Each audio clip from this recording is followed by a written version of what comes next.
With the truth in view, science, sense, and grace combined. This is all, it's time to shine. Mystery solved, it's time to shine.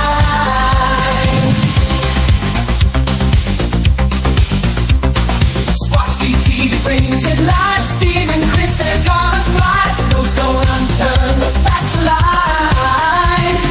Bigfoot story now defined. Footsteps here and shadows there. In the woods they do prepare. Concerts are like way. Bigfoot secrets shown today. Sunday night of lights to shine. Sunday night of sunshine. Squatch-D's, it's time to shine.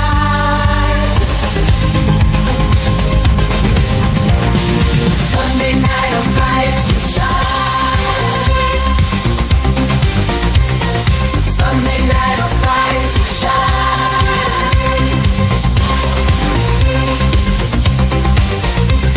Squatcher is all, it's time to shine.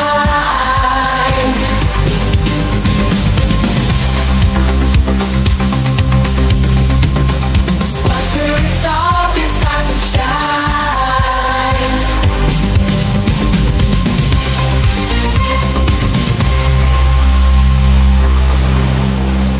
Welcome to Squatch-D TV, where the truth is first before all else. Join your hosts, veteran investigator, TV personality, and author Steve Kulls, and from the Kentucky Bigfoot Research Project and the Kentucky Fried Fixes channel, Chris Bennett. Sit back and prepare to take yourself on a journey with the longest-running Bigfoot podcast, Squatch-D TV. Here are your hosts, Steve and Chris.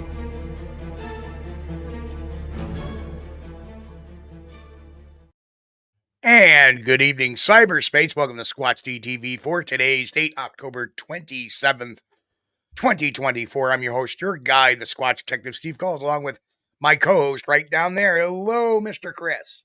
Steve, good to see you, bud. Hope everything's been going good for you in New York. Well, it's a little better today, a little better. A weekend started more on a positive note. That's great. I love to hear that. We've had some nice weather here. Beautiful days. Beautiful days. A little cool at night, but that's okay. That's all right. Same here. Not getting down to where I have to really turn the heat up yet, but it won't be long. But yeah, everything's been going good in Kentucky.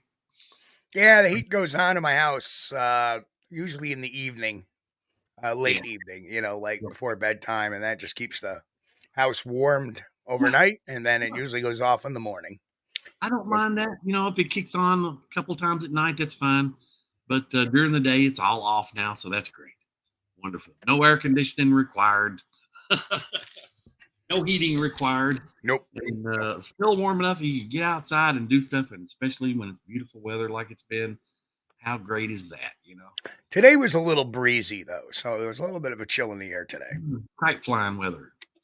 Yeah. Oh, man, what a show. What a show. We are. Now, normally it's our policy not to talk religion. We don't talk religion. We don't talk politics. But since this topic is often brought up about the Nephilim, we decided to go ahead and do a show on this and see what we find out. Time to get a little education, because when we prepare for these shows, we educate ourselves. So that's the biggest thing. And, when I started digging into this, actually, I started doing this on Friday night, right after the show. And as it turned out, I learned a bunch of things. So we are going to be using a few verses from the Christian Bible, but this is not going that we're using it as a textbook, and this is not going to be a prayer meeting. Correct. Amen. Amen. Now, just so you know, no politics in the chat. It was no politics at all in the chat, please. We don't want to do that. We don't want to get into that. Otherwise, all we're going to say about politics is make sure you get out and vote. That's it. That's your God-given right, but it's also our right to not to give up who we necessarily vote for. Right. Exactly. So, and that's what we, ask people to do in this chat is not to expose their political affiliations, because we will not ours. Please. Oh, and how is the chat doing? The chat is hopping. I've Chat got to is scroll down a little while here. Yeah, it is hopping. I've done scroll down about 3 windows here. now, as you know, I was out Saturday at the Collar City Paracon at the Tri-Public Library, and I got to meet Steve Miller, who's one of our members here in chat today. So it was a great pleasure meeting Steve, and thank you for purchasing Psychology of Bigfoot. And it was a good fun event, and I ended up I got a little more involved than I thought I was going to get involved, but that's a story for another night. So let's do our roll call for tonight. What, did Steve Miller bring his band, or was it just him? It was just him. I'm a joker. I'm a joker. I'm a joker. I'm a midnight toker. Oh, wrong song. No, we know Steve. It's not you, not that Steve. We know you. Okay, first in today was the Pennsylvania Bigfoot Project. So that's got to be Miriam, I believe. Yeah, Bigfoot. Or, Miss Fabian, how are you? And of course, Pat Collins in the house, Don Gamau Jr., Walter Kroll, Relic Hominin. Welcome. Yes, I got a member milestone message. What is that? It means you've been a member for a while, and thank you. Thank you. Yes, we appreciate our members. We appreciate you guys. Thank you. Danny Weeks says he's going to be a little bit late for the party. Sharon's became a new member today. Thank you, Sharon. Hello. Yeah, great to have you. And we got Pete H in the house. Jeremiah, Bigfoot Society with a 6-fingered high five. We showed or we didn't show it, but we talked about one of his videos that he had put up. Was it Instagram or TikTok? Had like 5 bazillion views on it. What a great piece. Yep. Jen, hello, Jen. Bristol, what's going on? Bristol? Helton, hey, Chris. Helton, aka Fasterman. How are you, sir? It's a Susie Monster. Traveling with Jim. We also saw Jim Saturday as well. Good to see you as well, Jim. Walter Kroll, hello. Mick, of course, is in the house. Boris Kahn, hello. Martin McTie, hello. Deb, Mrs. Trackway, good to see you. The Bat Mom, hello, Bat Mom, good to see you. Sharon, what's happening? Oh, we already said Sharon, didn't we? Happens when you get on a roll. Stephen Barcelo from the Cryptozoology Paranormal Museum down in Littleton, North Carolina. Hello. David Parker, what's going on? Of course, Just Steve is in the house, as is Steve Miller. Tracy Benna, hello. Tracy? I'm lost. Are we almost through here? Jeff D. Smith, I believe, is in the house as well. Jeff D. Sandwich Savant, hello. Sandwich Savant. Oh my God. How do you guys think of these? Sandra Piper. Anita Hyperchuck, good to see you, Anita, as well. Good to see you, Anita. Mike Stetton in the house. We got a full house tonight. Yeah, I got lost a while ago. I'm looking. I'm cruising right along here, Chris. David Parker. Hi, David. Already said hi to him. Okay. We got everybody. All righty. Chris is holding his head. We didn't miss Grasshopper, did we? I want to make sure we don't miss Grasshopper, if you're out there lurking, hello. And Roy Longley, if you're out there lurking, hello as well. Exactly. We'll say hello to all our lurkers out there. We love you guys too. And I know I do too. So what made me think of this is that every once in a while, I'm surprised we don't see Gary Johnson Sr. here. That would be very interesting to have him in the house. Finding the trackway. Well, it's still early yet. Yep. But golly, I mean, a full house already. But thanks, guys, for hanging out with us. We appreciate having you. Mike. So, Mike. And every time, every once in a while, you'll get this flicker from somebody saying, oh, well, the Bigfoot or Nephilim.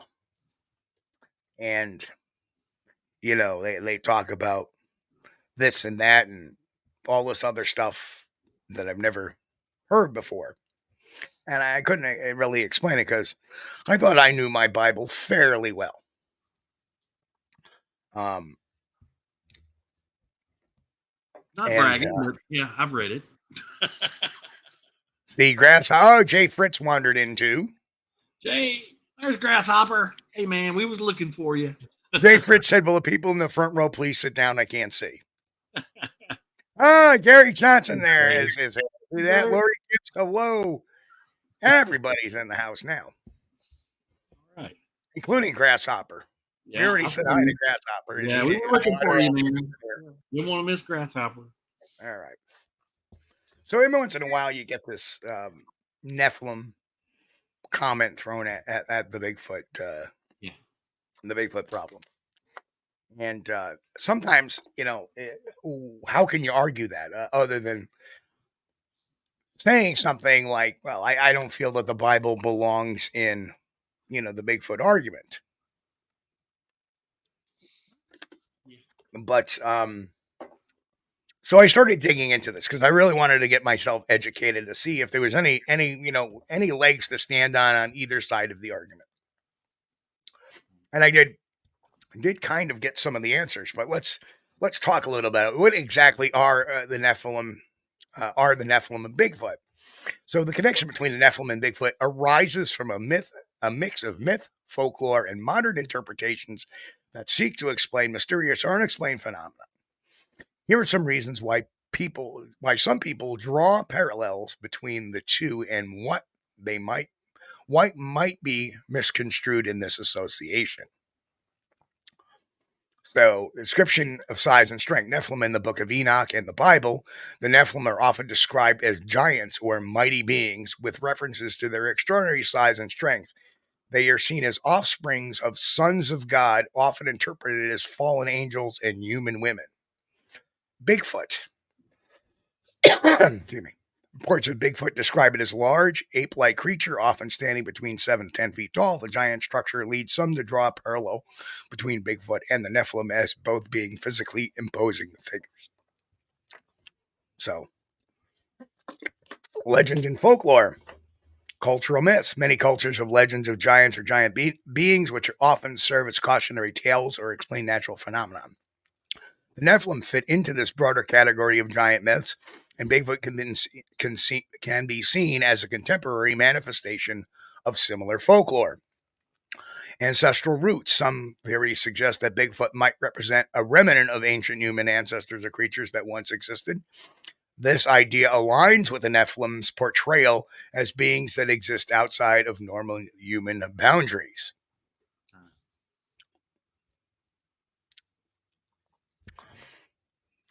So the connection between the Nephilim and Bigfoot.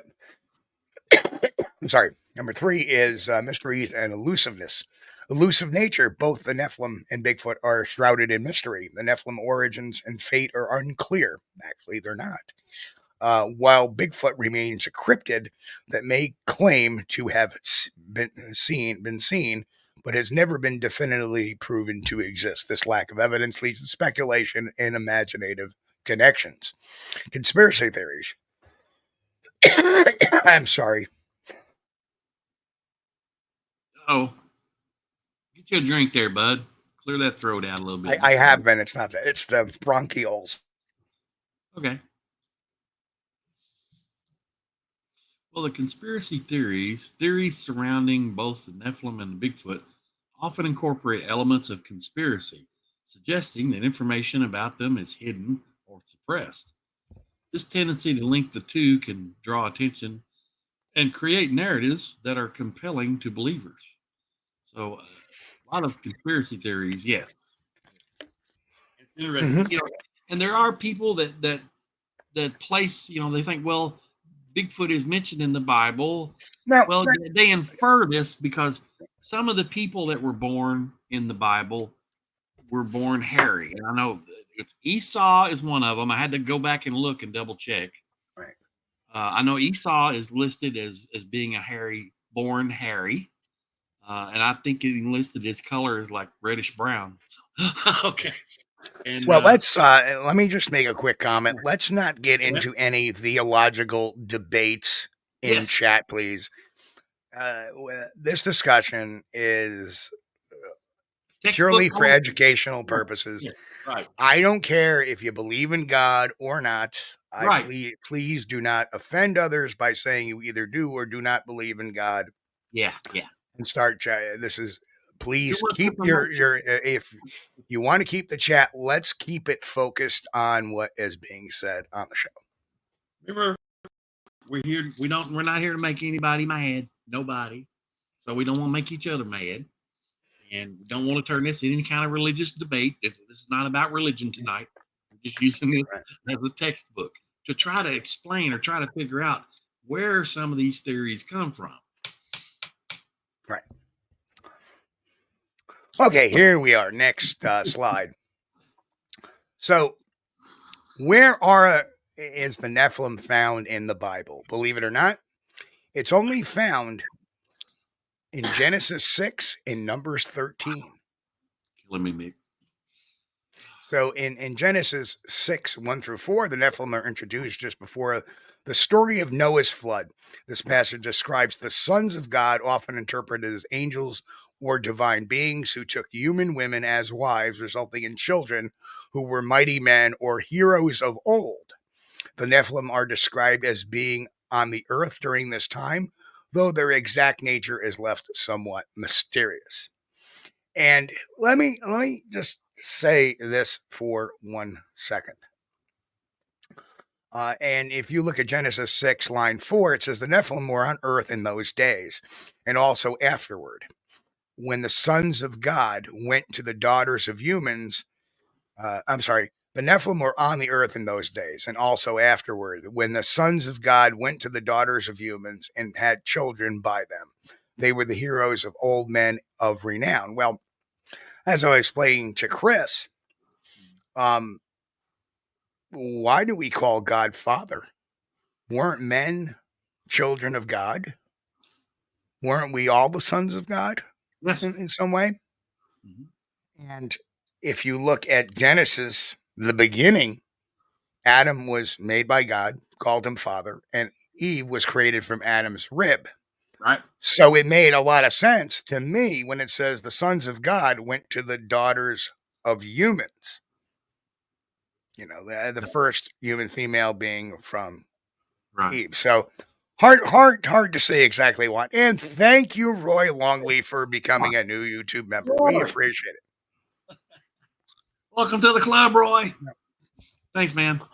So I don't know. I'm not even going to try to bounce it necessarily around, but let's leave it at that. I mean, for the sake of argument, what this means is going to be moot, and you'll see what I'm saying. Right. And there's, when we were talking about this topic beforehand, I was telling Steve, I said, well, man, I maybe have to brush up a little bit on my Bible because I can only recall a couple of places in there, right, where it talks about the Nephilim.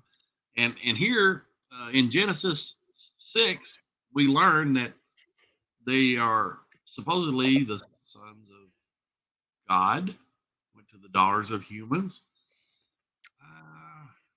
The thing is, we don't know if that's talking about angels there or it's talking about human men.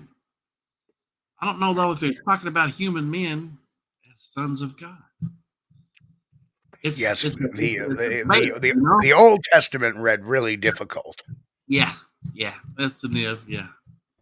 Well, and the Niv too is more accurate because they used some of the stuff was translated directly from the Dead Sea Scrolls, so that's the one to study. Unless if you like the King James stuff, when you're going to go on all the these and thous, that's cool too. But the Niv is the one you want to use for textbook study. Right. But yeah, so Genesis 6, we Laurie, I'm going to tend to disagree with you. What makes anybody at this point think Nephilim is a Sasquatch? There's no description of it whatsoever. Correct. Correct. Just where Genesis the in Genesis 6, it doesn't say they're giants. right. And if anything, it points to them being maybe like demigodish almost, as interpreted as angels or divine beings who took human women as wives. So that means their offspring, the Nephilim, would have been demigods. See, Like- yeah, that's the thing. The sons of God, I could see that it would, if it was talking about human men, wouldn't it have said maybe the sons of Adam? What do you think, Steve? Huh? I said, do you Well, think like it would I be the said, they sons could of be Adam? sons of Adam. Yeah, or again, at this point, who knows?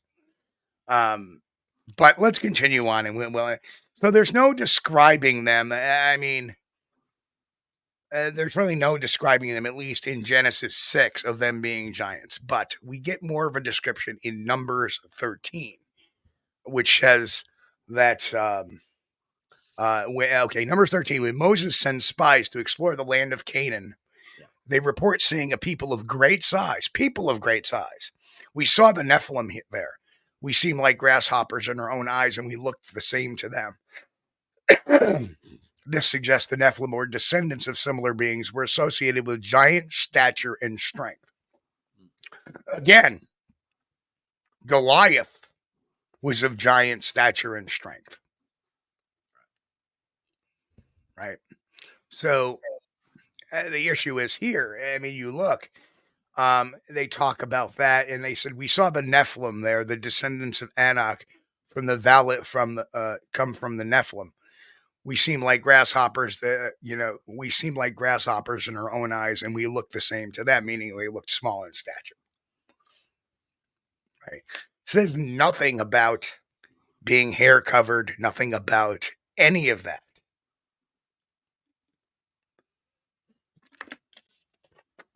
Am I not correct? What do you think, Chris? Not a single word about being covered in hair. Right. The only thing we have here is they were giant. Yeah. That's it. Strong, big, strong giants. Right. They felt like grasshoppers compared to these guys. So, and that's right. Bat Mom says, when I think of Goliath, I think of my son. I mean, look at Andre the Giant. Look at, look at, for example, like I said, the average North Korean is 5'7". The average, United States person is 6 foot, 6'2". We look like giant. If we put a group of Marines or the especially select platoon of Marines that are all 6 foot and 6 foot to 6'4", and put them in front of troops that are all average 5'7", they're going to look like giants. They would describe them as giants. So what we just have is a relative description. Nothing about being hair covered, nothing about them being naked, nothing about them whatsoever what they look like. yeah, it says right there in black and white. All the people we saw there. Signing a track way. Look at Shaq. Look at Paul White. Look at Andre the Giant. Look at Hulk Hogan. Look at, the Undertaker. These are all people that would be considered giant. Yeah. So I don't see where this connotation is coming in so far, but this is where we start.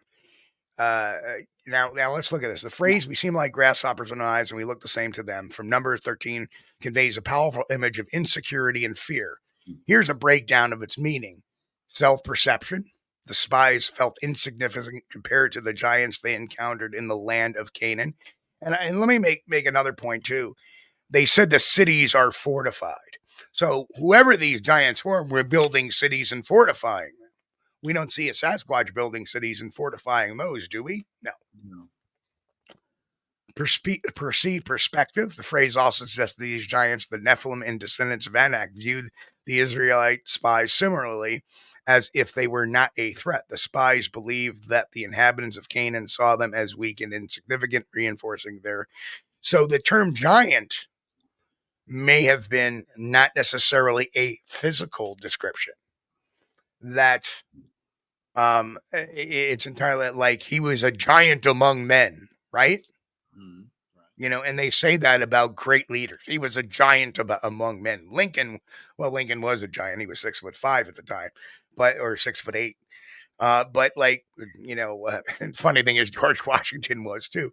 But you look at some other people that have gone down in history, like Winston Churchill, for example. Well, he was a giant among men. We describe them as a giant, not so much for their physical stature, but for their perceived status or their way they carried themselves. So that's another one. Symbol of fear. Grasshoppers often seem frail and easily crushed. By comparing themselves to grasshoppers, the spies expressed their belief that they were powerless against strong inhabitants of Canaan, which contributed to the overall message of despair and reluctance to enter the promised land. Metaphor for challenges. This imagery serves as a metaphor for facing seemingly insurmountable challenges. It illustrates how fear can distort our perception of reality, making obstacles appear larger and ourselves smaller than they actually may be. So there's another. I know, poor grasshopper. We're going to get off the grasshopper topic, grasshopper. So we appreciate that. So now let's talk about the Book of Enoch. In the Book of Enoch, the Nephilim are depicted as the offspring of the Watchers, a group of angels who rebelled against God and descended to earth. Here's a summary of how the book describes them. The fall of the Watchers. In Enoch, also known as the Book of the Watchers, a group of 200 angels led by angel whatever, Semiyaza, decide to leave heaven and descend to earth. They take human women as wives, defying divine boundaries, and teach humans forbidden knowledge like metallurgy, weapon making, astrology, and magical practices. The birth of the Nephilim. The union of the Watchers with human women results in the birth of the Nephilim, who are described as giants with extraordinary physical strength. According to Enoch, these beings are violent and oppressive, wreaking havoc on humanity. Their sheer size and hunger lead them to consume resources at an alarming rate, even turning on humans and animals when food runs out. No, I'm actually quite tan. It's just the lighting in here, buddy. So, there. You understand? If I turn the lights off, then we have the color of, we have the color of the room. So that's why there's white. I'm not white as the sun, believe it or not. I'm actually quite tan. Okay, judgment and destruction. God, seeing the destruction caused by the Nephilim and the corrupted Watchers, sends the archangels Michael, Gabriel, Raphael, and Uriel to warn of judgment. The Nephilim are destroyed in the flood, while the spirits of the Nephilim, according to Enoch, continue to roam the earth as evil spirits or demons. Lingering influence. After the Nephilim are destroyed, the Book of Enoch suggests that the spirits remain on earth, causing chaos and harm to humans. These spirits are often associated with demonic forces that influence humanity in later Jewish and Christian writings. The Book of Enoch expands on the Genesis account, portraying the Nephilim as not just giants, but as a source of corruption and suffering, giving them a cosmic appearance in the struggle between good and evil. This narrative influenced various religions and mythological interpretations of demons, fallen angels, and supernatural forces in both Judaism and Christianity. Okay. Yeah. I'm not familiar with the Book of Enoch. Well, there's a good reason why. Yeah. There's a good reason why, because the Book of Enoch is not in the Bible. Yeah. It's I know of it. Yeah, I know of it, but I've never studied it. Right. It's not. Right. So what is exactly the Book of Enoch? The Book of Enoch is not included in most versions of the Bible. It's considered to be apocryphal,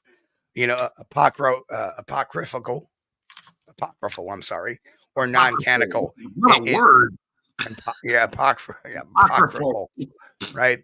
And non-canonical in most texts in most Jewish and Christian traditions. Now, the term apocryphal refers to writings or stories that are of uncertain origin or authenticity and often excluded from official or authoritative collections like religious scriptures.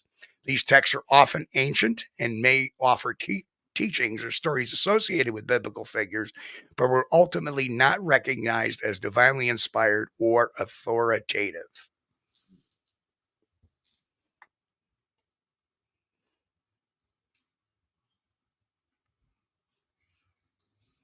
Yeah, my Bible don't have that book. Correct. Right. So the term non-canonical refers to writings that do not hold the same status as officially accepted scripture. In the context of the Bible, non-canonical texts are those that have not been recognized as authoritative scripture and are not considered divinely inspired. Ah, yes. But they still exist. But here's the other problem. We will continue on this.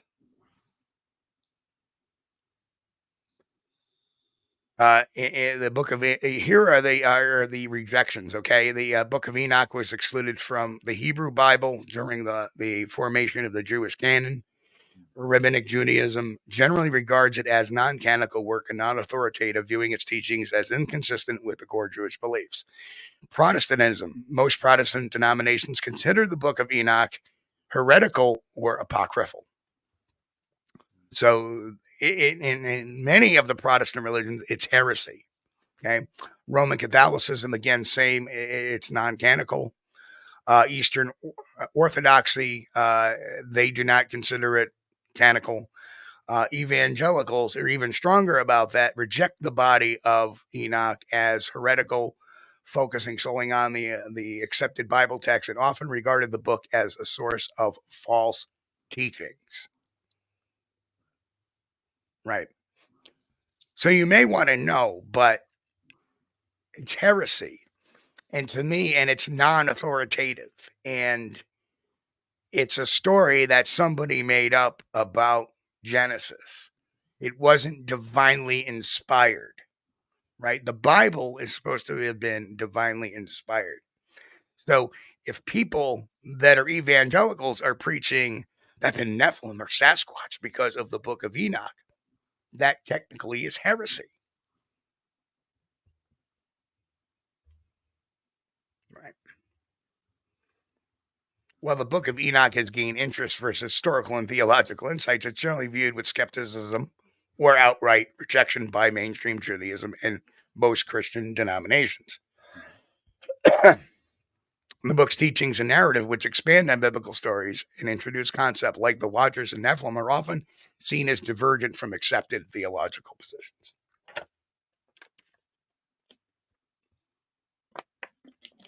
And thank you. I agree with that. Heresy is hearsay, as the Bat Mom said. Agreed. Agreed. Yeah. And what's interesting in, I want to thank Dr. Margaret Howe at Western Kentucky University. I never thought this would come in handy. But even writings and texts that were written and recorded about the same time, contemporary as the other books of the Bible, doesn't necessarily make them fit in with the books of the Bible. And I had heard of the book of Enoch, but I've never studied it because it's not included in the Christian Bible, not my Christian Bible anyway. So, however, it may be a fascinating book. It's something other than what Christians and several other denominations. Mick says there were actually many books that weren't included in the Bible, despite being validated scriptures. The various councils of Trent excluded anything they felt didn't support their ideology. And that's based on what knowledge, Mick? And I don't mean to be a dick, but now, based on what authority can you say that? Were you there? These are texts that are written over 2,000 years ago. Who the hell knows? Right? The Bible is the Bible is the Bible. And the Nephilim were only in two lines of scripture. So to me, going from point A to point B from a biblical standpoint is not only heretical, but it's irresponsible. Well, I think in the Catholic religion, and I'm not Catholic, so I'm not speaking from knowledge of it, but from direct knowledge. But I think they have a book in the church that's called the Apocrypha, and it lists some of these lost books or books that are not included in the Holy Bible, Right. and that the Book of Enoch may be listed in the Apocrypha. Right. But I don't think they teach that. It's like in the library. But now, if somebody's out there in the that practices the Catholic religion, if you know different, let me know, because I'd like to know. But I do think they have that record as it's called the Apocrypha. Right. And that's why I was kind of wondering where all this information about Nephilim comes from, because in the Christian Bible, there's only a couple of places. And in Genesis, it's mentioned how they come about being. Okay, they're the sons of God and human women. Okay, but there's no description there. And then later on, we get the description over in Numbers when Moses sends down his infiltrators to spy on the new areas there. And then they talk about them being giants. They felt like they could be crushed easily. I agree. The Book of Enoch should not be considered at all. It's not biblical. And to say it's biblical is heresy. It's heresy because it's considered false teachings by many different religions. In fact, the people that accepted it were two religious cults, the 12 tribes and the Branch Davidians. They were the ones that believed in the Book of Enoch, right? Right? Oh my God. They were the ones that believed in the Book of Enoch and treated it as canon. Okay, that blew my mind there about the Branch Davidians. I did not know that they were in that Book of Enoch crowd there. But wow.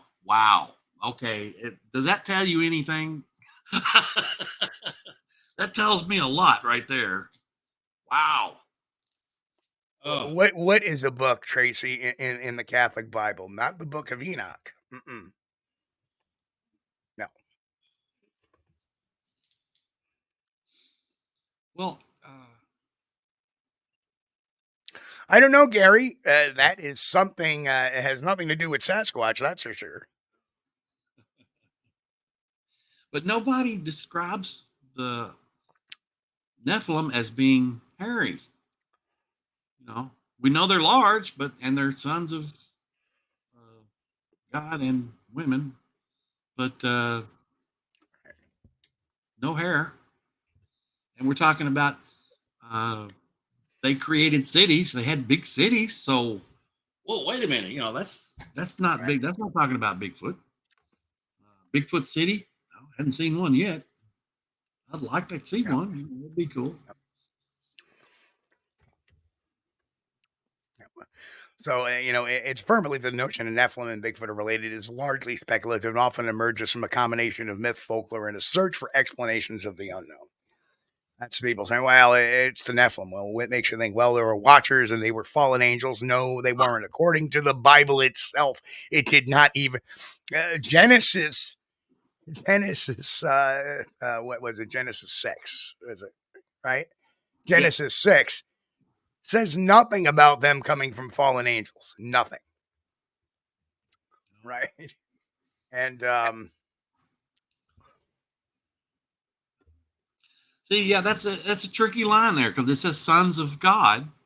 Gary, I'm sorry if you thought Bigfoot called you by your real name. I'm not telling you it didn't call you your real name, but you're pretty special, because I've been around my creatures in my research area for a number of years, and they've never called me out by name. So I'm just saying you must be really special, and I don't mean to offend you, but so be it. Welcome, Patty Lindsay, new member. Thank you, Patty. Appreciate it. Yeah, that's the thing. the descriptions that people are getting are from that book of Enoch. And so since that's not included in the Bible, I don't think it would be, you can't really say that it's in the Bible, because it's not in there. Nope. In fact, the Bible is quite clear what the Nephilim are. Right. They weren't from fallen angels. They were from the sons of God. Nowhere does it say fallen angels. That was somebody writing a book off of that. Could have been fiction. It could have been one of the first fictional books ever written.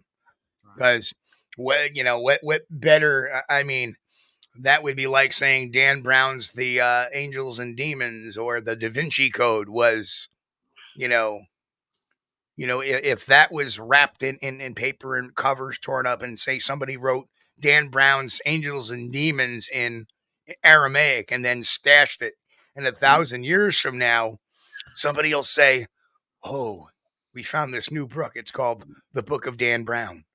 Wow. And that's what it would be the equivalent to.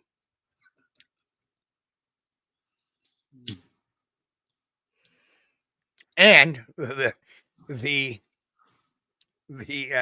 true, the Nephilim, they became demons.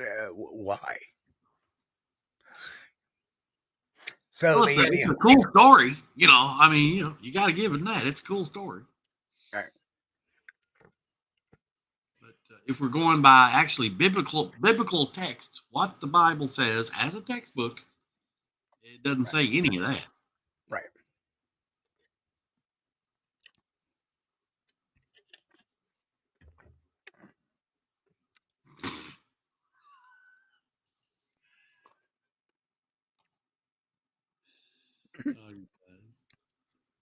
Now, the other thing, too, is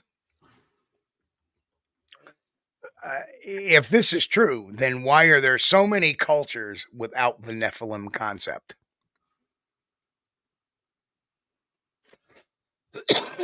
Because, example, the East Asian cultures don't have anything similar to a Nephilim. Neither do indigenous African cultures or indigenous Native American cultures. Hindu and Buddhist traditions don't have anything like the Nephilim. Polynesian and Oceanic cultures, again, no Nephilim. And indigenous Australian cultures have nothing similar to the Nephilim. This book of Enoch is an island unto its own.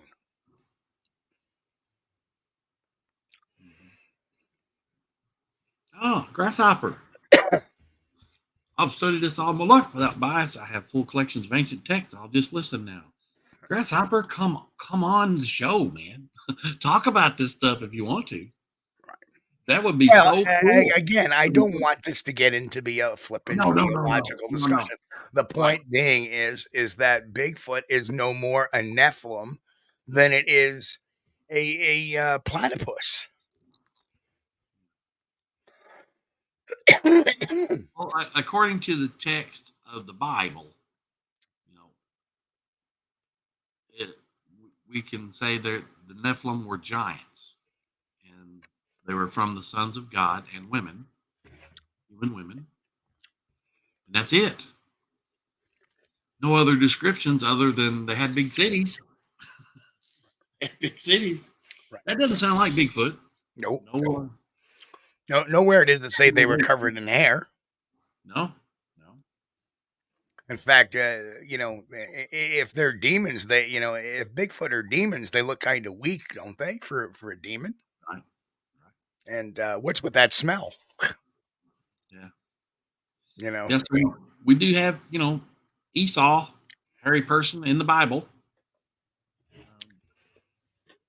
But, we're talking about something that happens like thousands of years ago. And at that time, man still might have been. But some of the contrived arguments you'll get is, I've even had people say, well, the Nephilim were the sons of Esau.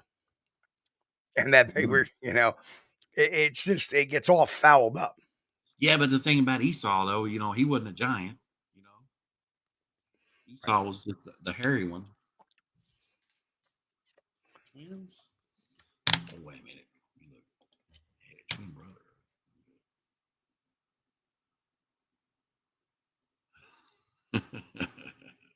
Yeah.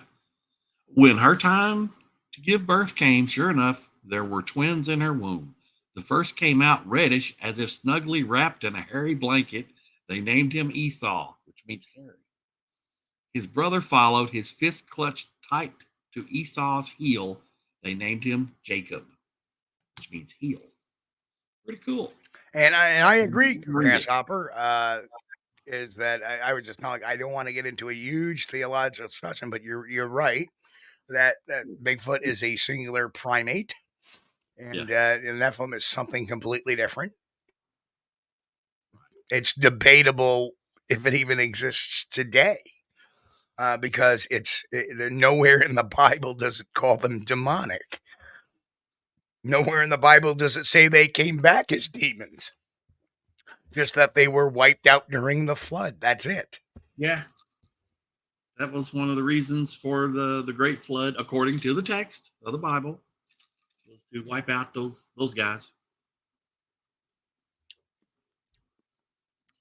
But yeah. Not debating if it happened or not, just what the text of the book says. That's all we're doing.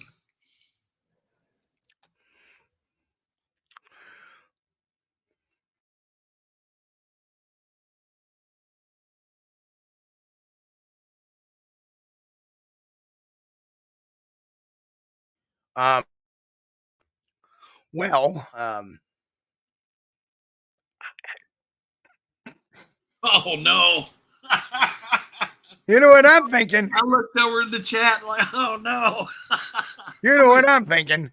Are we going there? And why was Steve married before he was married to Sherry? Well, I think maybe those are a little bit different books that are taught in different religions, maybe some of this stuff. And I have no opinion one way or the other. Either way, it's fine. Whatever your religion is and how you practice it is your business. Yes, very true. Yeah. Pat just said, did I mention I was excommunicated? that Pat is not surprising.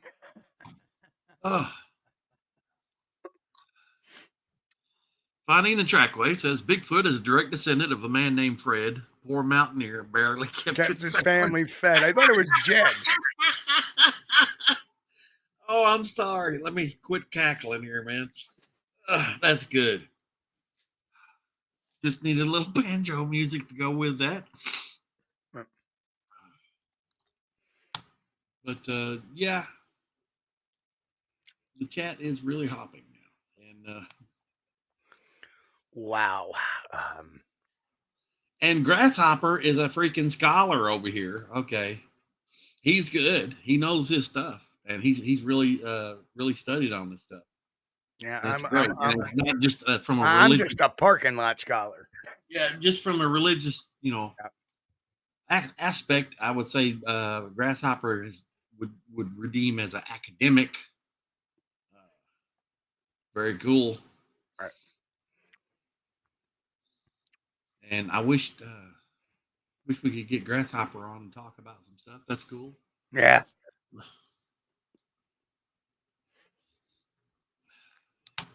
I mean, Pat Collins, how many Bigfoots were on Moses' Ark? Moses' Ark? No wonder he was excommunicated. I gotta put that back up there. Moses. That's good. That's good. I think Moses' was much smaller than. No. I'll take that back. I'm just joking with you. That's pretty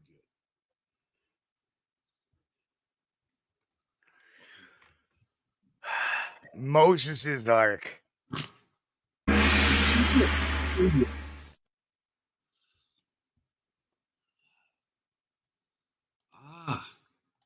And Grasshopper, big brain. clicks right in here. Noah's Ark is also a Sumerian concept from the text. Yes. Yes. That's true.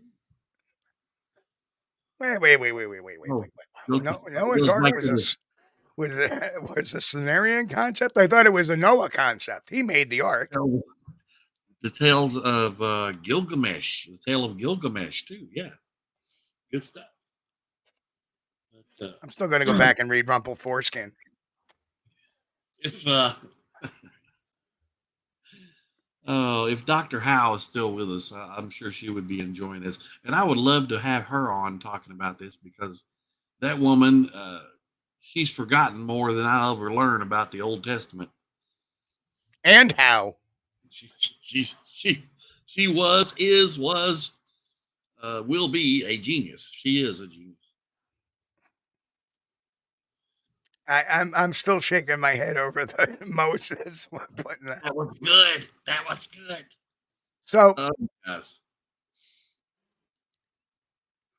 so one of my favorite cartoons ever was one of the Don Larson's Far Side cartoons. Right. And it has an ark, and you see these four hooves sticking up in the air with a very grumpy Noah talking to a deckhand saying, from now on, all carnivores are confined to sea deck. Yeah. Right? And underneath it said fate of the unicorns. Yeah. Oh man, I think I've seen a similar cartoon strip like that. The unicorns didn't make it on the boat. As far as I'm concerned, they could have left all the snakes off. I mean, that would have been fine by me. A world without snakes would be a much nicer. I do believe back in biblical times they called them asps. Yeah. Asps. They could have left them out and it'd suit me just fine. Especially the rattle asps. Okay, come on now. I'm not that old. Almost, but not that old. No, I can't vouch for the scriptures. I wasn't there. Who was it? I think it was Reagan or something other. It said made a. Yeah. See here. See, Grasshopper said he has watched more lectures online than I can remember. Israel Finkelstein lectures are the best in Hebrew history. Right. I'm sorry, I listened to Moishe Tettenbaum, discussing how to fix cars out of You can stop by my channel and work on small engines and soon tractors. Minneapolis Moline tractors coming soon. All of a sudden you hear, I have no goddamn idea who created the Nephilim. You goddamn Meshuggah. Anyway, oh man. You should be so lucky, you bastard. Anyway, I'm sorry. All the what do you want to call it? The conspiracy theories that have been put out like that. And we're not talking about just average researcher that's just getting into it. We're talking about doctors doing DNA studies, Mel Ketchum, Doc Ketchum, putting out there the theory that these are Nephilim, and things of that nature. These are the offspring of angels and women, human women. I'm like, oh, wait a minute now. She's got way off on there on the Book of Enoch there. And, I really would like to get a look at angel DNA though. I mean, now they're wondering if I'm going to have a bagel and a schmear. Now I'm a bit verklempt. Since you're in New York, you know as well as I do, if you're going to get a bagel or any kind of pastry or bread, you better stop by a Jewish bakery. Yes, I'll have a damn mutton, lettuce, and tomato sandwich. I love it. No, actually, it's kind of funny because how I was able to do this Hasidic accent, was my father used to live next to a gentleman from the Hasidim. Yeah. and he used to talk like him all the time because the guy used to say the funniest things to him. And here I am, like a 5-year-old kid listening to these stories. So all of a sudden, to pick up this accent is not a big deal, goddammit. You know what I mean? You should be so lucky to have such a good looking co-host as me, huh? Right? Oh, I love it. There she is, Nikki. Good. Hey, Nikki, did you bring the fruit, huh? God damn it. Nikki. See, so I can go on all day like that. Fat Mom's an angel. We'll get a sample of her DNA and send it to Ketchum. That's right. Whew. Gosh, you're killing me. My face is hurting.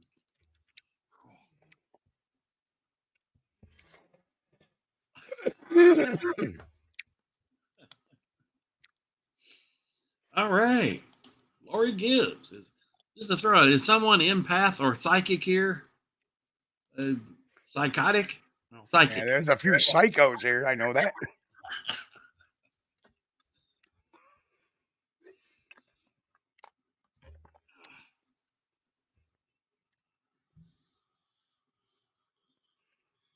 Mick is leaving. I don't know why. We're just having fun. Mick, I hate to see you. Don't run off, bud. But anyway, we don't want to offend anybody. Anything that's been mentioned here is just about the text of the Bible. Right. We're not pointing out any religions, narrowing out any religion.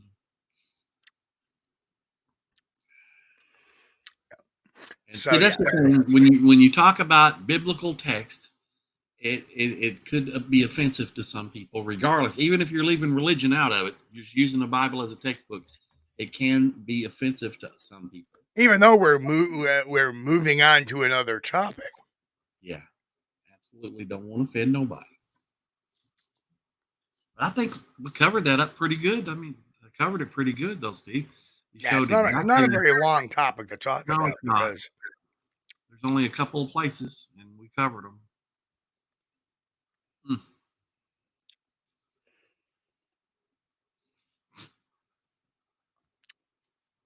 Well, Lori, there has been things we always try to avoid talking politics and religion. And, yes. And the only reason why religion is brought up in tonight's show is because of the throwing out of the Nephilim as being an excuse for being Bigfoot.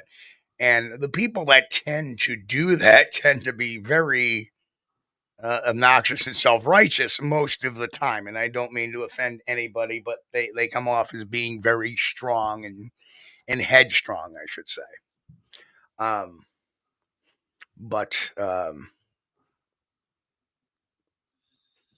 that is the spectrum of our discussion tonight. And really, I'm good. I'm done with the Nephilim. We put that one to rest. Right. But I don't believe there's any solid evidence, even after reading the so-called scripture, and even necessarily the Book of Enoch, that there is no connection. There is no descriptions that would make there be a connection other than the fact that they were large and big and strong. And I'm sorry, but that's nothing that we see observable on a Sasquatch. And it distinctly outlines the text as people. These people. All right.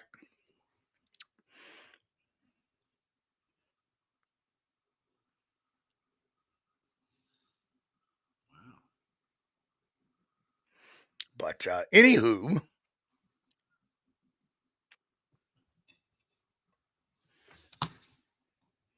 anything in particular you'd like to cover tonight, Chris? Let's get on a different topic. I popped up a search in the old Googler here for Bigfoot, and it pops up, click on Detroit. Michigan man claims he was attacked by a Bigfoot. What? We've heard of mysterious things like UFOs, aliens, and ghosts. But here in Michigan, we have our own mystery we're trying to solve. It's whether Bigfoot is out there or not. Well, Bigfoot, also known as Sasquatch, has been a prominent figure in folklore and legends for centuries, captivating the imaginations of people around the world with tales of a giant humanoid creature roaming in the wilderness. The legend of Bigfoot traces back to indigenous communities across North America, with numerous tribes sharing stories of a mysterious ape-like being that dwells in the forest. Hang on a second, Chris. Sure. Now, people, you guys don't know this, but I know Chris is only reading this with one screen. So right now, he doesn't see what's on the screen right now. Oh, sorry. I need to go No, back. no, it's okay. No, read on. Don't want me to look? No. Don't want me to look? Okay. I think I'm at the brunt of this, but I'll go ahead. A name that has become synonymous with tales of the elusive creature is Casey Dostert. We first broke the story back in February 2023 on the Michigan native, capturing the imaginations of cryptid enthusiasts and skeptics alike. With a background steeped in mystery and fascination for the unknown, Dostert's alleged encounters with the legendary creature have become a focus in the realm of cryptozoology. While he's not revealing where in Michigan he lives, aside from confirming he's in the upper lower peninsula. Dostert has been. That's almost as good as Moses' Ark. I like on the southern part of northern New York. Anyway, Dostert has been documenting his alleged encounters with the creature and sharing them on his TikTok page. Yeah, he's only got a 50% chance of making it, but I only give him a 10% chance at that. Racking up thousands of views. Dostert has recently added fuel to this debate by posting a video on his TikTok page claiming he was attacked by a Bigfoot. He takes viewers on a walk through the woods and shows them signs that Bigfoot is out there somewhere. If you watch to the end, he was knocked out cold. Yeah, why did this happen 3 days ago? Okay. Edward W. Bullard, founder of the Heart. That's actually the actual guy that did find, but I decided to add a brick to his head. That's pretty good. But yeah, this is an old story. This guy, he made some video, and he's even on YouTube. I can't recall the channel, where he's out in the woods and then he falls down or something, and he says the Bigfoot attacked him, knocked him out. Well, I think a person would have a hard time going back to the same woods or the same forest where it happened to show people. Yeah, that's it. If I get knocked out by a Bigfoot, that's it. My research days are done and over. No more for me. What else we got here? Move over Loch Ness. DC has the Metro Monster. No. From the Collider. Okay, this is going to be cool. Oh, hang on. I got one for you, too. Okay, now he's laughing. This is supposedly... Hang on. This is supposedly a Bigfoot as well.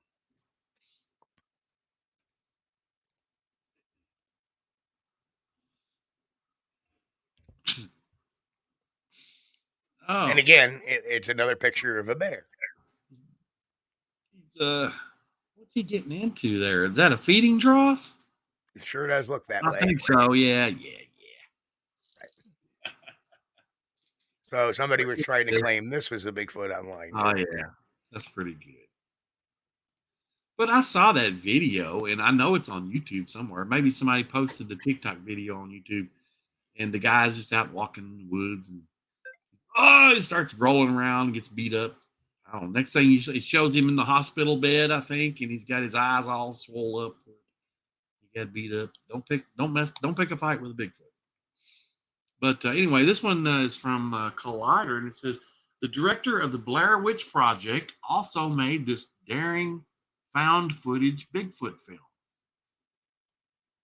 What is the name of it? Oh, never mind. Exists. You guys have already seen this. It's called Exists. Yeah, I've seen that. Good Great movie. movie. Good movie. Yeah, you can't. I would go as far as great. Yeah, great. Now, I have to say this though, a lot of people um, did not like that Sasquatch Sunset movie. And I Well, myself watched it and was not very impressed with it. I have not seen it yet. When it comes to video, I'll watch it. I mean, I'm not paying $20 to watch it, okay? But when it comes to video, like on one of my services, then I'll watch it. But yeah, from what I understand, it's kind of a comedy, and don't get me wrong, I appreciate a good comedy movie, especially with Bigfoot. That would be great. I loved Harry and the Hendersons. You remember that? Harry and the Hendersons was great.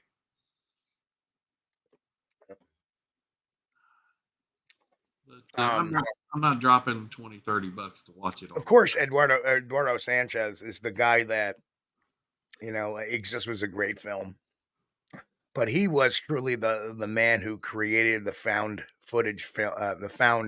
film footage Right. type of movie with the Blair Witch Project. It was the first time anybody's ever really had seen something like that before, which is the reason why it did so well.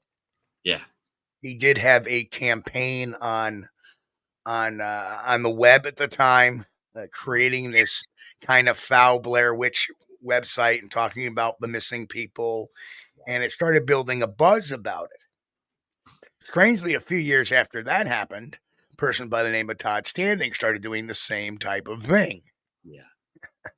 And that's why, we all put one and one together. And at the time, he was advertising for actors in the Vancouver area and all that wonderful stuff. Or the Edmonton area. I'm sorry, not Vancouver. After the Blair Witch Project, there were a number of filmmakers that were starting to do the found footage type stuff. And, the camera work, they're doing this like from a handheld camera. And I didn't like it. I don't like it. Yep, and Nikki, who's seen it as well, said, I wish Sasquatch Sunset would have gone full comedy with it. It would have been much more better. It was. It took a lot of strange, like serious terms that really made no sense, and there was really no way. Let me just say that it wasn't very expressive when some bad things happened in the movie. Like you were like, and the Bigfoot were like, oh, okay, move on. And we know that's not how primates act normally. So, and looking at it, it looks very phony and contrived, at least in my opinion. Some of the humor was good. Some of it was just. Thank you, Jay. That's very true. I hope we're at least as good as, or half as good as Sasquatch Sunset. I've not seen it. That's something I've been wanting to get Steve to do it. Of course, he's his neck is beat up a little bit right now. What's that? I've been wanting to get Steve to do a documentary, and that would be cool. I would love to go to up there around in the Pacific Northwest and maybe up into British Columbia. RESPECT. RESPECT. That's my best Monty Python imitation right there. Huh? You don't get it because you've never watched Monty Python. I've watched those Monty Python. But for those Monty Python folks, they would get that. I've watched Monty Python. So then you get it. Back in the 70s, right? We had maybe 2 channels we could watch because we had a TV antenna. And one of the shows we could watch, or one of the channels we could watch, was PBS, and they would have Monty Python on, and they also had the Benny Hill Show. The Benny Hill Show. Now this was an educational network showing Monty Python. Okay. Yeah, it was PBS. Yep. Yeah, it was so cool. But I gotta say, the British have a different sense of humor than we do. And while, with it's kind of funny, Benny Hill, most 99% of his stuff was a man getting popped in the private areas where, that would be painful. And that was supposed to be the funny part. And after you've seen it once or twice, yeah, it was funny, but, not every sketch needs to be some guy getting poked in the manly area, private area. But yeah, Lori, I love Benny Hill too. Some of it was funny, and his poetry that he did. He would do little poems that were hilarious. And I remember some of those, like the gunfighter. He turned around and bent over, and then the other guy fired the shot. And when they did the autopsy, they never found the bullet hole and stuff like that. It was hilarious. Steve, where'd you go, man?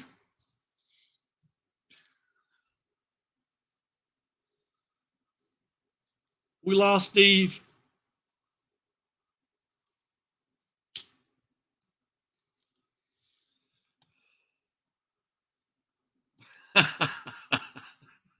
Oh no. You guys. Always like confuse a cat on Python. I can't remember that. I can't remember it. It's been, I watched them when I was a kid, and unfortunately I hadn't watched any of the other Monty Python stuff shown since then. But I watched some of the movies, Monty Python, The Holy Grail, and what was it? Oh gosh, Steve. Steve's going to look up Moses' Ark now. Yeah, Pat. I hope he finds it. I'd like to see some information on that.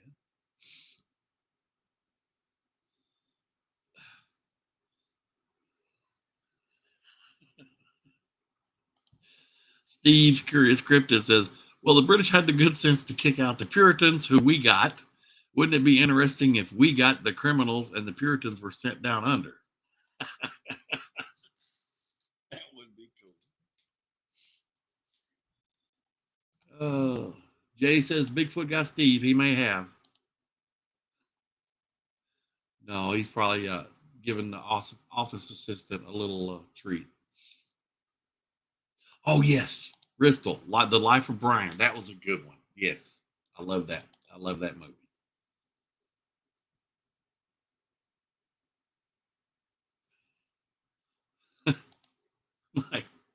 It's only a flesh wound. I think I've seen that one too. That sketch. That was good.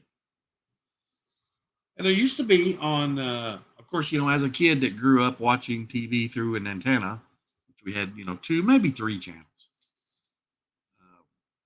We had a show on Friday nights. It was called Fridays, and it was on ABC. And they were trying to compete with Saturday Night Live. And man, they had some really good stuff on there. Did you ever watch that as a kid, Steve? Fridays? It was a show called Fridays.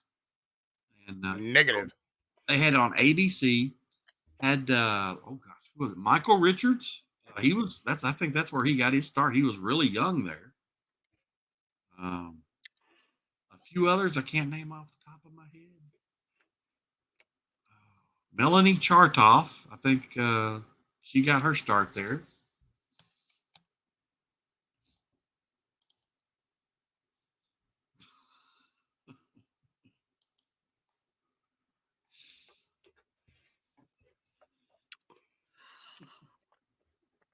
First show I ever saw Michael Richards in was the movie UHF, which was with Weird Al Yankovic.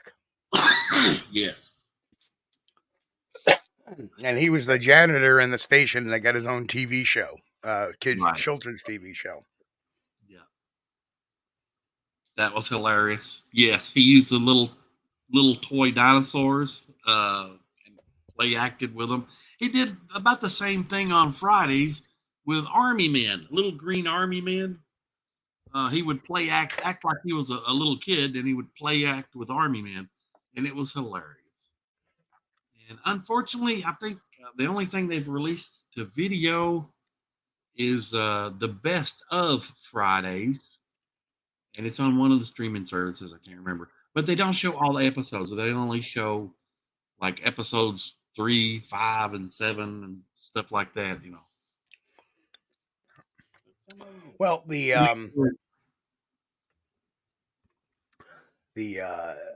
still, you know, when it comes to Bigfoot stuff, you know, nothing to me beats the, you know, Legend of Boggy Creek. Nothing beats the Old in Search of, the true stuff. You know, the real documentary Right. stuff, not the.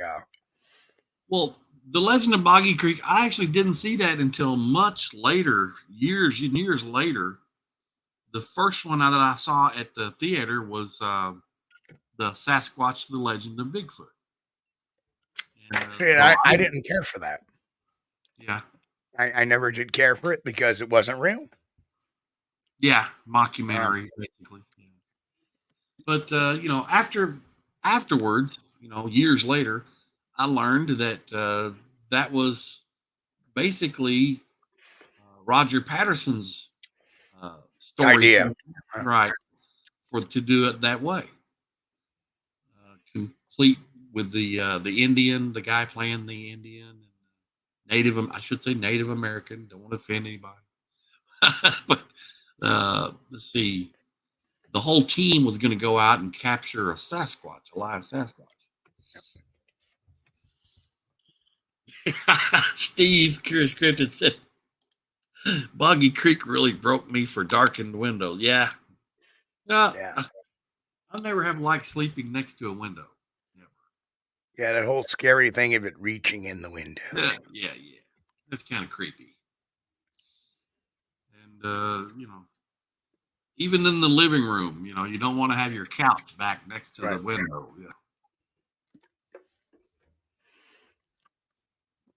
Yeah, that one was very very disturbing as a child, you know, and I saw it in, as probably did Curious Cryptid Steve. Probably saw it at a very young age, so it does stick with you as being very scary and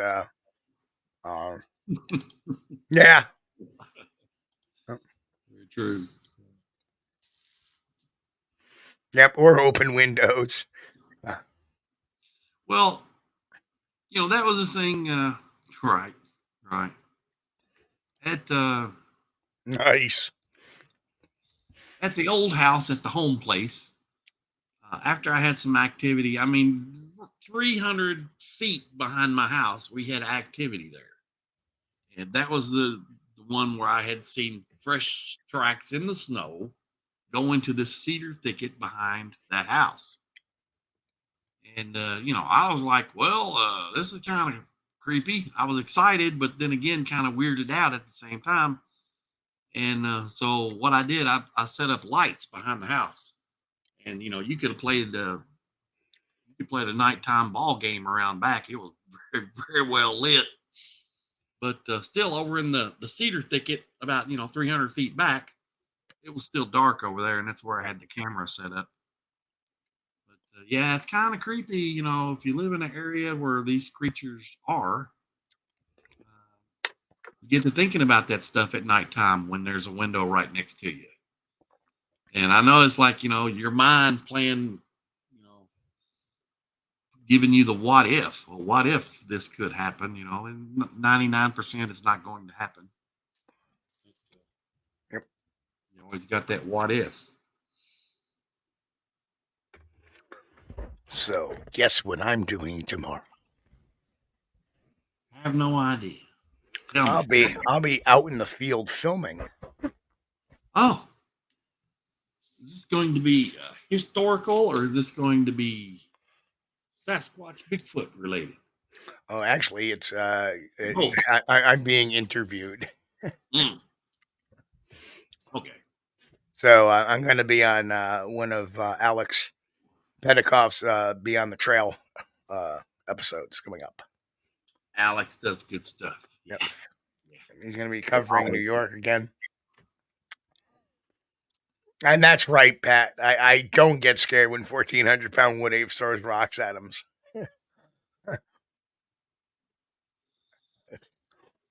But yeah, so I'll be up there. Probably, we're not quite sure where we're going to be shooting just yet tomorrow because I'm not even sure of the weather tomorrow. It's supposed to be partly cloudy, high of 50, low of 50, high of 54, low of 33 tomorrow. So, And then Wednesday and Thursday, it's supposed to be back in the mid 70s. Very cool. All partly cloudy, no rain. So, this time of year, if you're still getting nice sunny blue skies and decent temperatures in the afternoon, is great. I just really hate it when the weather turns to gray skies, 40 degrees, and misting rain. I can't stand that. Man, that hurts. It hurts. Yeah. When you get old, people, you'll find the weather hurts. yeah. Yeah, well, all this up and down has played hell with my allergies, which is the reason why I'm getting very bronchial in my nose, because it's warm, it's cold, it's warm, it's cold, it's warm, it's cold. And it's really been a strange season.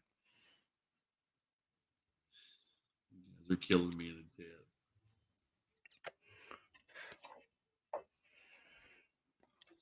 Yeah. Helton Faster Man. I couldn't imagine growing up knowing there was a Bigfoot in the woods. Yeah, well, that was a trick. Up until the time when I actually saw it, I don't know how Steve felt about it, but I felt like... Yeah, Nikki. 81. I felt like it could always still be somebody be pulling a prank. Yeah. I saw the tracks, and in my mind, I was like, somebody could have made them. Somebody could have made them. That could be fake. Somebody messing with me. Well, where I grew up, I had woods behind me, but it wasn't, it was only like maybe 100 yards worth of woods, and then that would go into another suburban area. So there was never any threat of Sasquatch or Bigfoot there. In fact, when I became like 11 or 12, I had pretty much forgotten about the whole Bigfoot thing. Yeah. And I was too busy playing baseball and football and just being a preteen and a teen. Never really thought of that again until around 1996, and then by 98 I started getting into it. Yeah.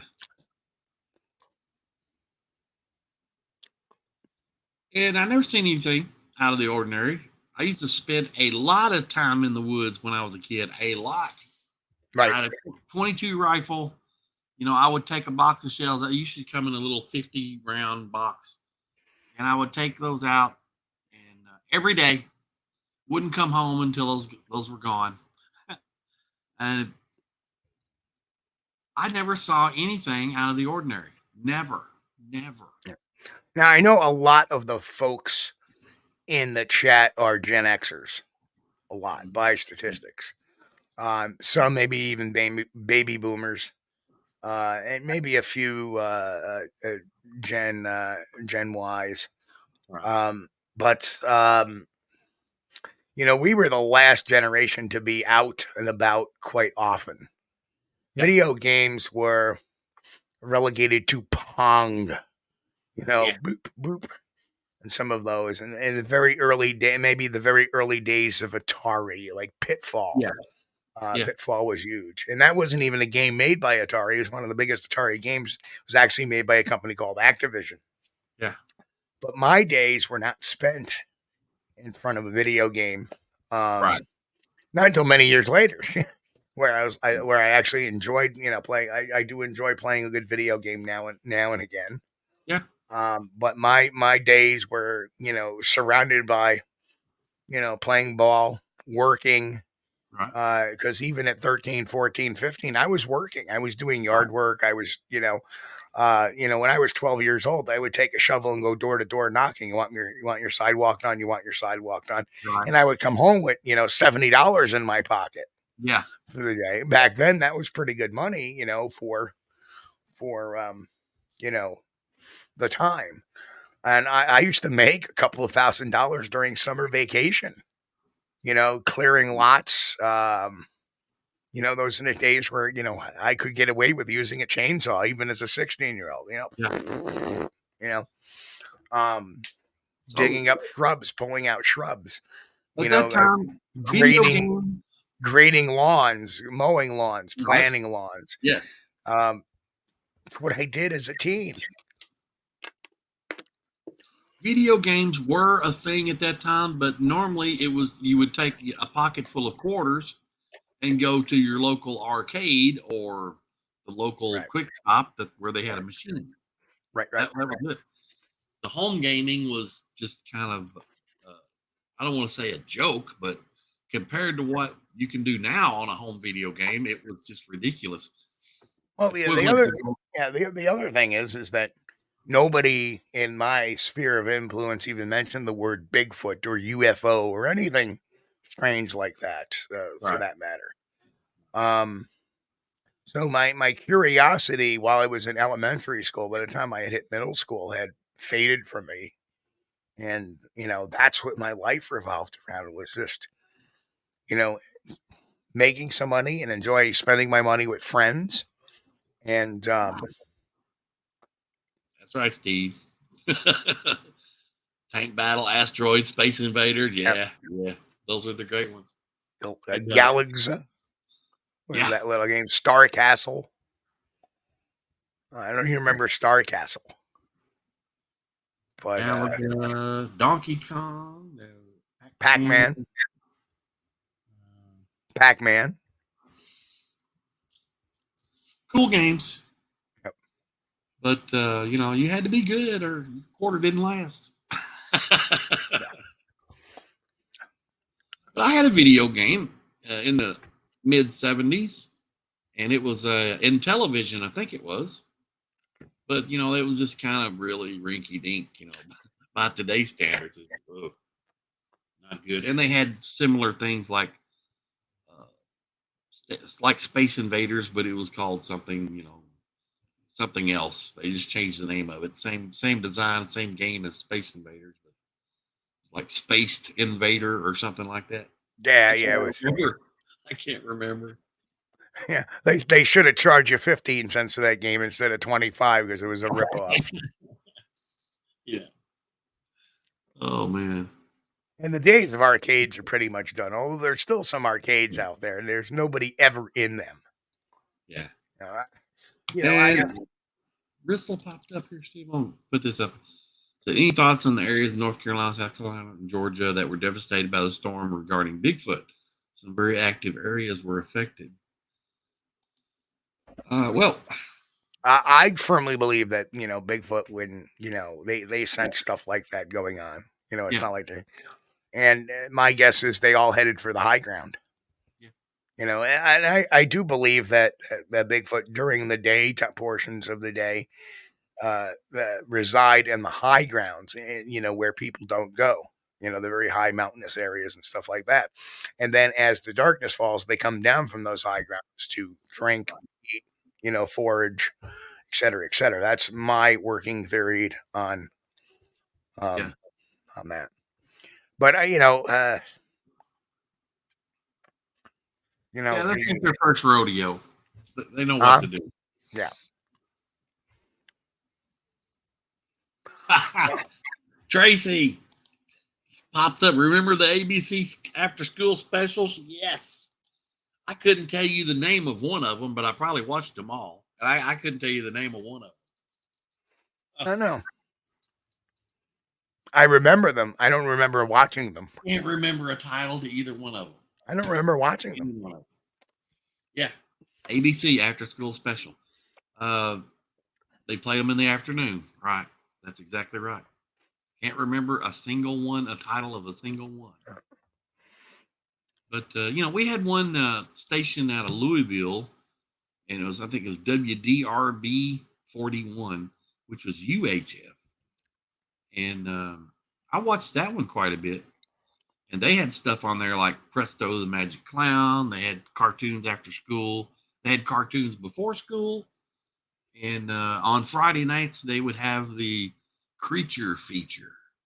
And they would show a scary movie on Friday night. So, yeah, buddy, you can guarantee old Crisco was going to be wide awake Friday night watching the movie.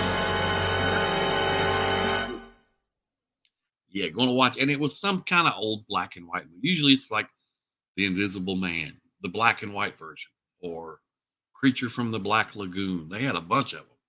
They were good. Yeah, but he's like at Construction Junction. I'm just a bill sitting on Capitol Hill. Schoolhouse Rock, yes. That's how I learned the preamble to the Constitution. That is it. I remember our civics teacher told us to watch that cartoon to learn the preamble if we wanted to memorize it. To this day, when I say it, I have to sing along to that song in my head. Why does that not surprise me, Patrick Collins? Who happened to say, I never got to watch after school movie. I was always in detention. Oh, Pat, man. You missed out on the cartoons, too. You probably missed out on Ultraman and Batman, the 60s Batman reruns, Gilligan's Island. Gilligan's Island was a thing. Yeah. It was good. But, afternoon, and I was one of the you ever wonder why, the professor, after making all that crap, couldn't make a boat to get out of there or fix the minnow? That's the thing, yeah. Why didn't he fix the old one? Okay, it had a hole in it. Patch it up. How did it land with that big hole in it anyway? I think it would have sunk had it had a hole like that in it. I think it would have too. Something just don't make sense. Oh, man. Okay, we got everybody going down memory lane. Oh, yeah. Okay, Ristel answered that question. Yep. Were you a Mary Ann guy or were you a Ginger guy? Ristel was a Mary Ann guy. I tend to agree with Ristel. Me too.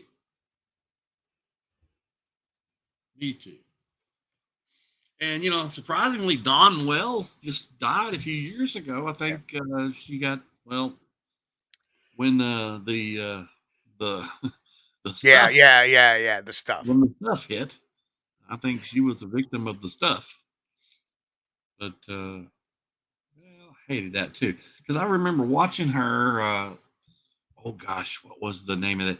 There's a TV channel that shows nothing but classic TV shows.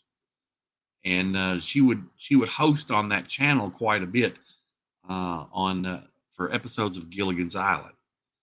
And was it Me TV? Or I think it was Me TV. That was the channel. Good stuff. Yeah, well, Tina Louise hated that show. She was the only one that hated the show. Yeah.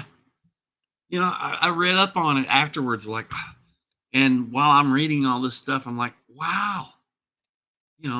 She was so angry because she thought she was going to be the star. The star. And, to her credit, maybe her agent kind of misrepresented it. Said told her it was going to be about a movie star who got trapped on an island with these other people. So, was Ginger the star? No, not at all. Matter of fact, to me, I thought, of course, we got Gilligan. It's Gilligan's Island. Toby Gillis. Yeah. Out of the two younger women there, Mary Ann was the star, I always thought.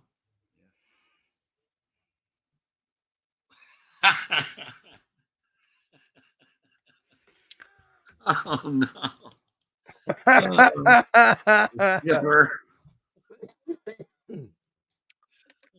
no. Pat, when I see you, I'm going to kick you in the shins for that one. Pat just suggested that Chris start calling me little buddy. Little buddy.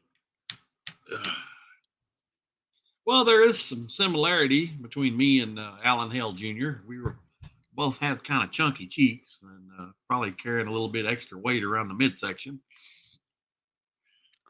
Alan Hale Jr. made one of the movie that he showed up in he was the desk sergeant in Johnny Dangerously. I don't know if you ever remember watching that movie, Johnny Dangerously, with Michael Keaton. Yes, I watched that in 1985, and I did not remember that, but you are right. Yep. You are right.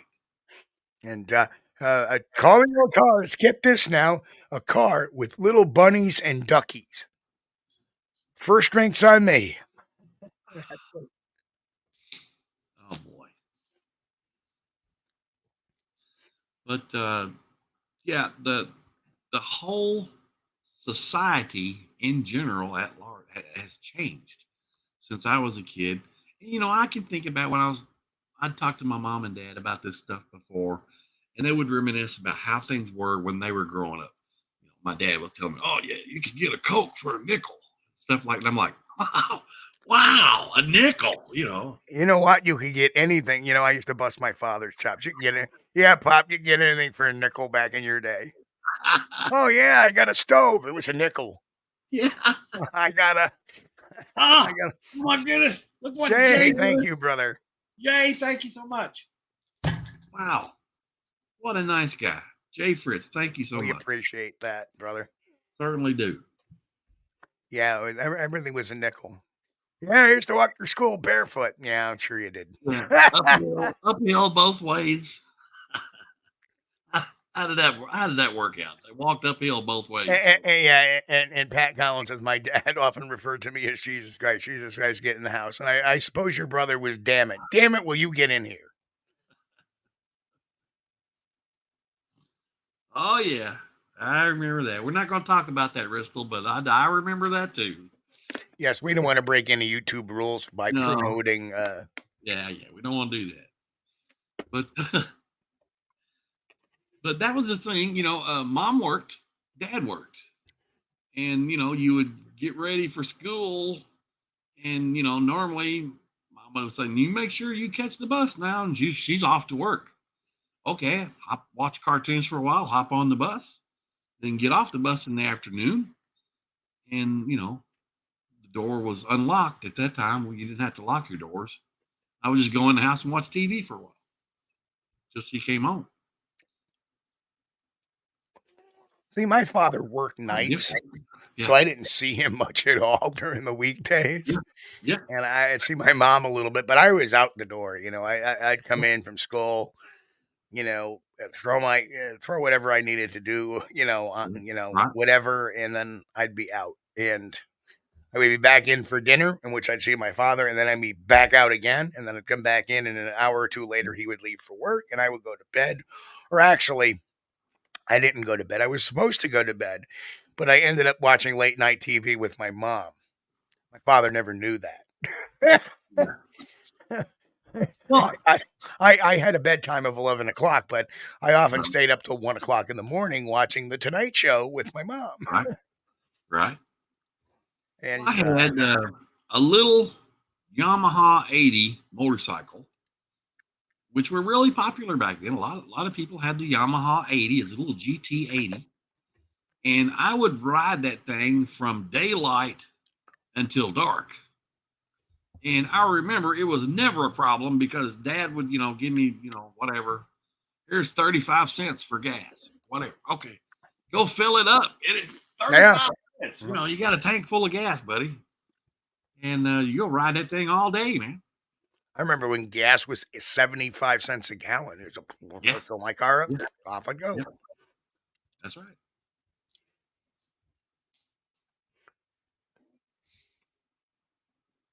Yeah, and it hadn't been that long ago, too. In 1985, I was driving out from Kentucky to Alamogordo, New Mexico, on my way to my first Air Force duty station. And I stopped, would fill up, and I would try to find it below 70 cents a gallon. And I usually did. I would fill up 69 cents a gallon, the magic number, 69 cents a gallon. We're talking July 1985, somewhere around in there. Okay.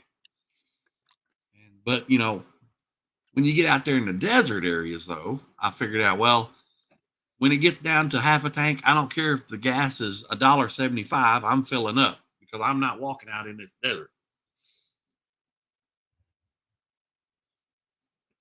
Yeah, Tracy. My brothers called me Witchy Poo, HR Puff and stuff. Yeah, HR Puff and stuff. Yeah, if that wasn't a subtle reference to other stuff. You know, and did anybody ever think that Shaggy was not a stoner? on Scooby-Doo? Well, I didn't really consider it when I was a kid. I didn't think about it. No, me neither. But now that I'm older, going, yeah, he kind of did sound. He was always hungry. Yes, yes.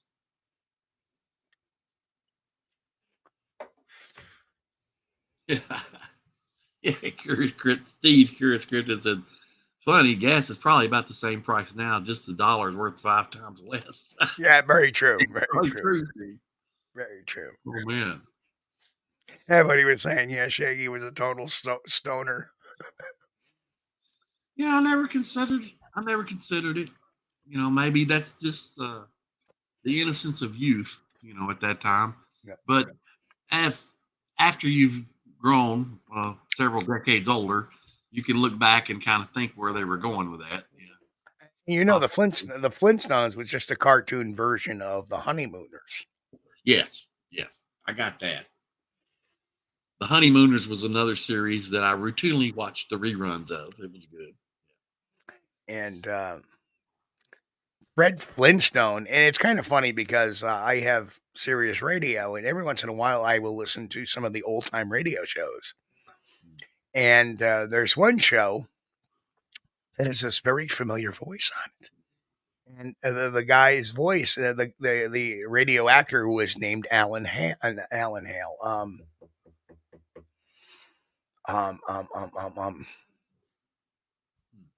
Actually, let me check something real quick. Go ahead, man. Look him up. That's why we are in the computer age.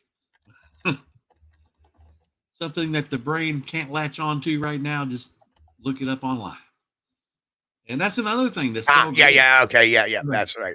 It was Alan Reed. I almost said Alan Hale because we were talking about Alan Hale earlier. It was Alan Reed. And Alan Reed was the voice of Fred Flintstone. So every once in a while, you would hear like this Fred Flintstone voice on one of these radio shows, but it's actually Alan Reed playing a character. Yeah. Oh man.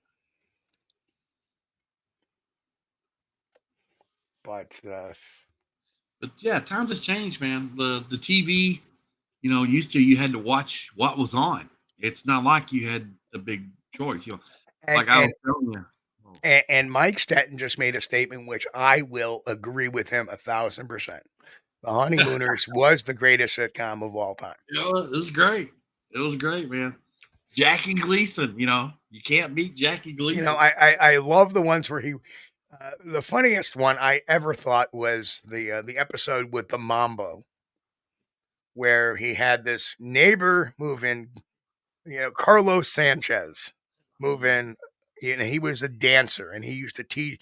And one day he's teaching all the women in the building how to Mambo in Ralph's apartment. Ralph comes in from work, puts his lunchbox down, looks at everybody, smiles at everybody, goes into the bedroom, all of a sudden comes walking out like, everybody out.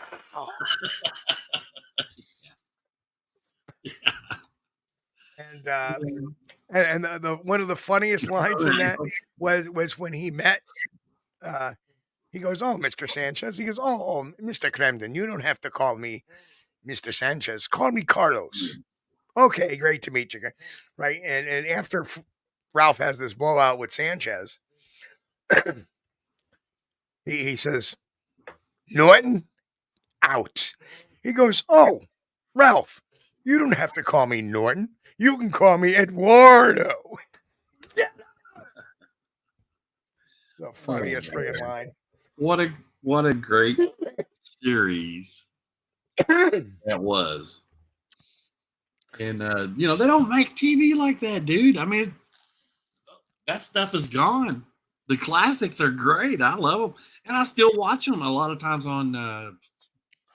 And as a really young kid, my comedic idols were the Three Stooges. Yeah, me too. And now that I've gotten older, you listen to the dialect, right? You listen to the words, and the words are funny as hell because, like Hurley, very seriously, are you happy or are you married? Yeah, simple as that, just like right. So straight. And of course, I love the Marx Brothers. Yeah. But man, the Stooges was it. I mean, we got to see Stooges shorts quite a bit after school, during the after school shows. And I love Yes. Pat Collins. The one of the funniest TV episodes ever was the WKRP in Cincinnati turkey giveaway where the greatest episode ever written. Les Nessman hurling. Wait a minute, you're muted, Steve. You're muted, man. there's turkey bodies everywhere. Oh, my God, for God's sakes, I thought turkeys could fly. Oh man, it's been probably 2 years ago. My boys were visiting me, and we were talking about that show, the WKRP in Cincinnati. And I was talking about that episode, and they started laughing. I said, "You guys got to see this," and we found it. We found it somewhere on a streaming service somewhere, and it was just as hilarious this time as it was the first day I watched it. It's hilarious. Oh, thought turkeys could fly.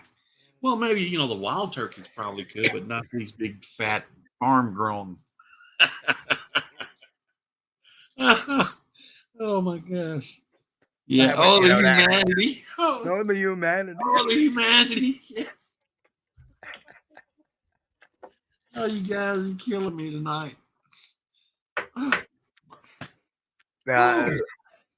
And the best ending to any TV sitcom was Newhart.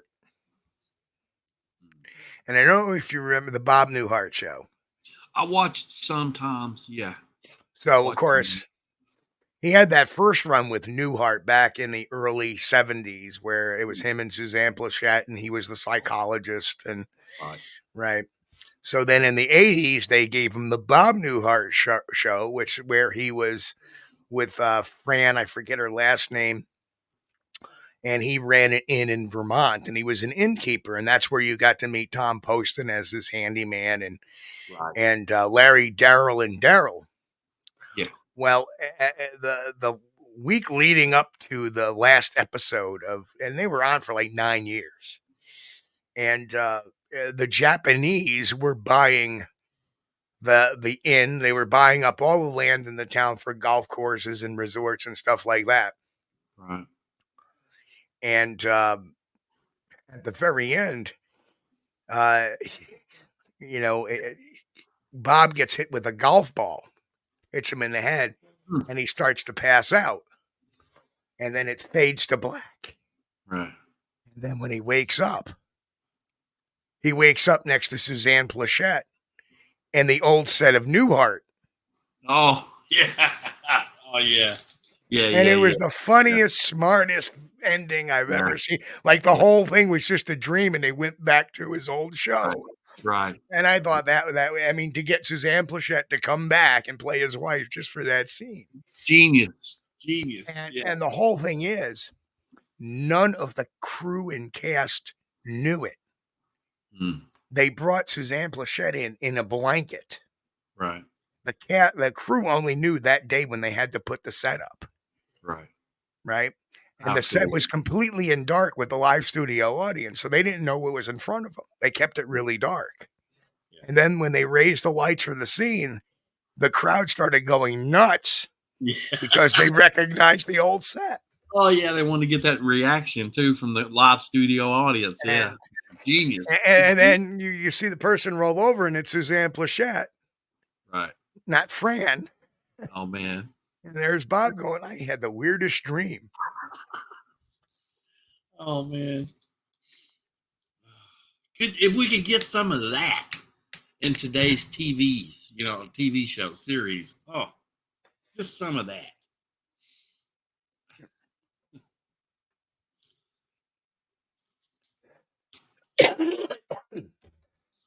All right, we got our Gen Xers here talking about stuff. MASH, Little House on the Prairie. Yeah. Oh, wow. Yeah. Most of the stuff that I grew up watching was on like ABC. Well, gosh, we didn't really get NBC and CBS that much. You had to go out and turn the antenna.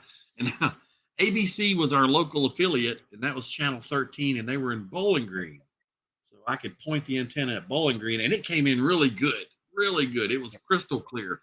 The other ones were kind of like hazy and snowy, and it's kind of funny. Kids today don't really understand what it means to be standing there with the front door open and somebody watching the TV yelling out the door, "Turn it back to the left a little more." Yep. Right there, right there. Oh, man.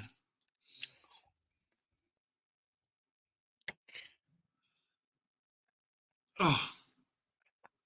So, on that note, before we go, one of my favorite movies to watch. I have really 3 favorite comedies. Actually, make that 5. My top 5 comedies: Ruthless People, Bette Midler, Danny DeVito, Judge Reinhold.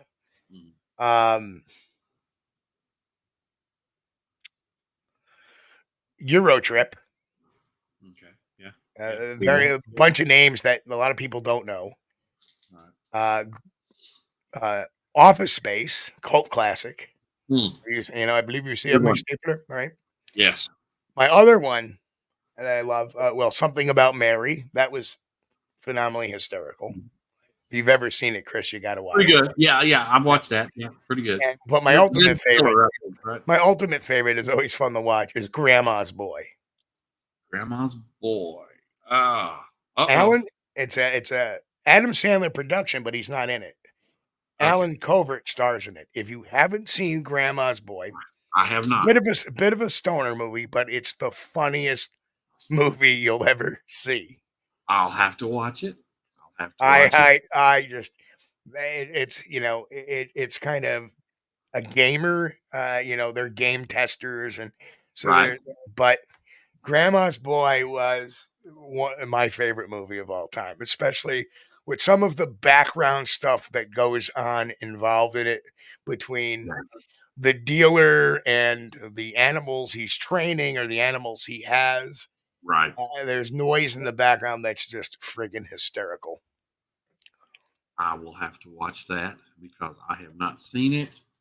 Grandma's. That's right, the Batmom. Yeah, I'm gonna have you come in tomorrow and Sunday too.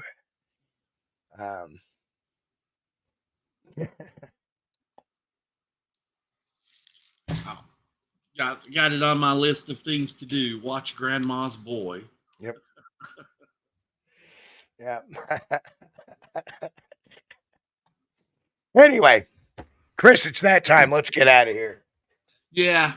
Sorry, guys. We kind of running a little bit short tonight on the topic because it wasn't that large of a topic to cover. Well, I didn't really read a lot of the stuff that was on there. Yeah. We don't want to get into. We didn't want to take it somewhere where we don't want to go. Right. And we appreciate everybody, keeping it. What do I want to say here? Civil. Yes. Very, very civilly and very polite. Thank you, guys. I appreciate it. You got hanging out with us on Sunday nights and Wednesdays and Fridays when we show up. We appreciate you guys. And thank you so much. I always say it because I always mean it. You guys are the greatest audience we could ever hope to have. And we are so, so humbled by you hanging out with us. And we appreciate it. Thank you so much. If you haven't signed up, if you haven't subscribed, if it's your first time watching, smash the subscribe button. Doesn't cost anything. Hit the like on the way out if you hadn't already. Doesn't cost anything. Oh, we have a question. Hello, I would like to ask the Squatch Detective a question. Have you seen Bigfoot? Oh, yeah, you have. Have you seen my stapler? Hello?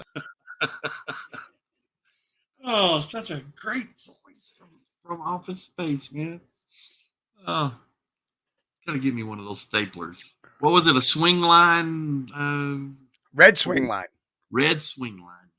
And at the time of the movie, they didn't even make them, and they had to make them. They made them because of the movie. And you know what's on my you know what's on my desk, right? I know. I've seen it. I have a red swing line, damn it. Yes, sir. Yes, sir. Well, anyway, folks, again, we love you guys. You're the greatest audience in the world. We want to wish everybody a happy and safe week. We'll catch everybody Wednesday night this week, 9 p.m. Eastern, for an all-new episode of Squatch-D TV, where we discuss anything but the flippin' Nephilim. And I got to say, guys, thank you for all you do. Thank you to all our members. You guys, make it happen for us. If you haven't joined, consider joining. But you just being here and subscribed as a viewer means the world to us. We love you guys. A lot more great content coming as we go on, and a lot more exciting news as we go on too. So there's a lot of good news piping down the stream real quick. So folks, on behalf of me and Chris, everybody have a great week. You stay healthy. God bless, and keep on squatching. We'll see you all Wednesday night, 9 p.m. Eastern, right here on youtube.com/@SquatchDTV. We thank you for being here with us on Squatch-D TV.